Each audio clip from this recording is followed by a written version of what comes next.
नमस्कार, मी वैशाली। आजच्या व्हिडिओमध्ये मी तुम्हाला कार्तिकी एकादशी म्हणजेच देव उठणी एकादशीचे महत्त्व तसेच भगवान विष्णूंची कशाप्रकारे सेवा करावी हे सर्व सांगणार आहे। तर तुम्ही हा व्हिडिओ शेवटपर्यंत नक्की बघा। कार्तिक शुद्ध एकादशी ही कार्तिकी एकादशी म्हणून साजरी केली जाते। प्रत्येक महिन्यात एकादशी येत असते। वर्षातून 2 महा एकादशी असतात। यातली एक एकादशी म्हणजे आषाढ महिन्यात येणारी देवशयनी किंवा आषाढी एकादशी आणि दुसरी म्हणजे कार्तिक महिन्यात येणारी कार्तिक एकादशी किंवा प्रबोधिनी एकादशी। यावर्षी कार्तिकी एकादशी 2 नोव्हेंबर रोजी आहे। याच एकादशीला देवोत्थानी, प्रबोधिनी एकादशी, देव उठणी किंवा देवोत्थान एकादशी या नावांनीही ओळखले जाते। तसेच याच दिवशी विष्णू प्रबोधोत्सव साजरा होणार आहे। याच दिवशी चातुर्मास समाप्ती होणार असून तुलसी विवाह आरंभ होणार आहे। तसेच याच दिवशी संत नामदेव महाराजांची जयंतीही आहे। कार्तिक शुद्ध द्वादशीपासून पौर्णिमेपर्यंत कोणत्याही एका दिवशी तुळशीचा श्रीकृष्णाशी विवाह लावण्याची पद्धत आहे। आषाढ शुक्ल एकादशीपासून कार्तिक शुक्ल एकादशीपर्यंतच्या काळाला चातुर्मास असे म्हणतात। कार्तिकी एकादशीला चातुर्मास काळाची सांगता होते। तसेच या दिवशी आषाढी एकादशी ही पंढरपूरची एकादशी तर कार्तिकी एकादशी ही आळंदीची एकादशी म्हणून मानली जाते। आषाढी एकादशीला वारकरी आळंदीहून पंढरपूरला जातात तर कार्तिकी एकादशीला वारकरी पंढरपूरहून आळंदीस येतात। आषाढी एकादशीला पांडुरंगाचे महात्म्य असते आणि कार्तिकी एकादशीला ज्ञानेश्वरांचे महात्म्य असते। ज्याप्रमाणे वारकरी आषाढी एकादशीला जसे पंढरपूरची वारी करतात त्याचप्रमाणे वारकरी कार्तिकी एकादशीलाही पंढरपूरची वारी करून विठ्ठलाचे दर्शन घेतात। तसेच दक्षिणायन ही देवांची रात्र मानली जाते तर उत्तरायण हा देवांचा दिवस मानला जातो। आषाढ शुद्ध एकादशीस देव झोपतात म्हणून या एकादशीस देवशयनी एकादशी म्हणतात। तर कार्तिक एकादशीला देव झोपेतून उठतात म्हणून या एकादशीस प्रबोधिनी देव उठणी एकादशी असे म्हणतात।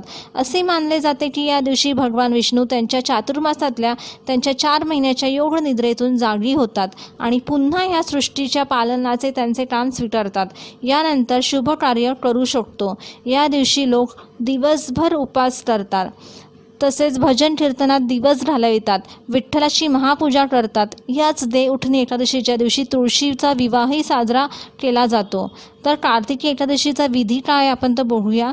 कार्तिकी एकादशीच्या दिवशी ब्रह्ममुहूर्तावर उठून स्नान करून घ्यावे, उपवास करावा, त्यानंतर भगवान विष्णूंची पूजा करावी। या दिवशी भगवान विष्णू आणि माता लक्ष्मीची पूजा केली जाते। तसंच भगवान विष्णूंना तुळस वाहावी। हा दिवस विष्णू देवाला जागृत करण्यासाठी असतो अशी मान्यता आहे। शंख आणि घंटा वाजवून त्यांना जागृत केले जाते। यानंतर भगवान विष्णूंसमोर दिवा लावावा। तसेच भगवान विष्णूंना फुले, फळे व नैवेद्य दाखवावा। एकादशीच्या दिवशी भगवान विष्णूंना तुळशीचा नैवेद्य दाखवायचा आहे। भगवान विष्णूंची पूजा करताना विष्णू सहस्रनामाचे पठण अवश्य करावे। या दिवशी दिवसभर उपवास करून तुमच्या घराजवळ जर विठ्ठलाचे मंदिर असेल तर किंवा भगवान विष्णूंचे मंदिर नाही तर बाळकृष्णाचे मंदिर असेल तर तिथे जाऊन नक्की दर्शन घ्या तुम्ही। आणि जर तुमच्या जवळ मंदिर नसेल घराजवळ तर तुम्ही घरातील बाळकृष्णाचीही पूजा करू शकतात। पूजा करताना भगवान विष्णूंचा पुढील मंत्र म्हणायचा आहे, ओम विष्णवे नमः, ओम विष्णवे नमः हा मंत्र म्हणायचा आहे पूजा करताना। आणि दुसरा एक मंत्र आहे विष्णू शांताकारम मंत्र आहे, तो सुद्धा म्हणायचा आहे। शांताकारम भुजंगशयनम पद्मनाभं च सुरेशम विश्वधारं गगनसदृशं मेघवर्ण शुभांगं लक्ष्मीकान्तं कमलनयनं योगिभिर्ध्यानगम्यं वंदे विष्णु भवभयहरं सर्वलोकैकनाथं। हा विष्णू शांताकारम मंत्र तुम्हाला म्हणायचा आहे। या दिवशी भगवान विष्णूंची मूर्ती असेल तर सर्वात पहिले त्या मूर्तीवर अभिषेक करावा। जर मूर्ती नसेल तर तुम्ही बाळकृष्णाची मूर्ती असेल तर त्या मूर्तीवर अभिषेक करायचा आहे। सर्वात पहिले पाण्याने अभिषेक करायचा आहे, नंतर पंचामृताने अभिषेक करायचा आहे। तसंच नंतर तुळस वाहायची आहे। या दिवशी विष्णू सहस्रनामाचे पठण अवश्य करायचे आहे। तसेच श्रीसूक्त म्हणायचं आहे आणि या दिवशी तुळस अजिबात तोडायची नाही आहे, हे तुम्ही लक्षात ठेवा। तसेच अभिषेक करून झाल्यावर पूर्ण ती मूर्ती एका स्वच्छ कापडाने पुसून घ्यायची आहे आणि त्याची पूजा करून घ्यायची आहे। तर अशा प्रकारे हे मी तुम्हाला थोडक्यात माहिती सांगितली आणि तशा प्रकारे भगवान विष्णूची सेवा करायची हे तुम्हाला सांगितलं आहे. जर तुम्हाला हा व्हिडिओ आवडला तर लाईक